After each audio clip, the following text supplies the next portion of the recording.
এই তুমি দাঁড়াও, বলো বিজ্ঞান কাকে বলে? স্যার, বিজ্ঞান শব্দটাকে বাংলা পাওয়া যায় বিগ জ্ঞান, তার মানে হচ্ছে বড় জ্ঞান। সো বড় জ্ঞানকেই বিজ্ঞান বলে। না, তোমাকে দিয়ে হবে না। এই তুমি দাঁড়াও, বলো পৃথিবী আর চাঁদের মধ্যবর্তী দূরত্ব কত?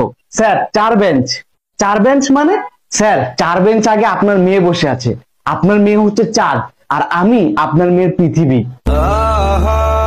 দোস্ত, এসব বলিস না, গুনাহ হবে। স্যার, এখানে আমার একটা কোশ্চেন ছিল, মানুষ যদি চাঁদে বসবাস শুরু করে তাহলে তারা কি দেখে ঈদ পালন করবে?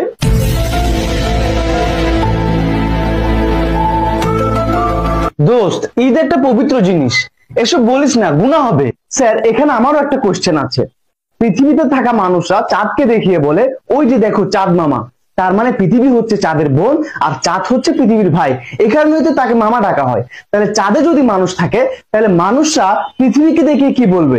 ওই যে দেখো পৃথিবী আন্টি। দোস্ত, এসব বলিস না, গুনাহ হবে।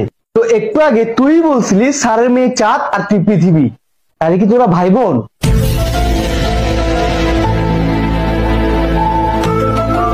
তোমাদের অনেক কোশ্চেন হয়েছে, এবার আমি কোশ্চেন করব। বলো, ডাইনোসর বিলুপ্ত হওয়ার প্রধান কারণ কি?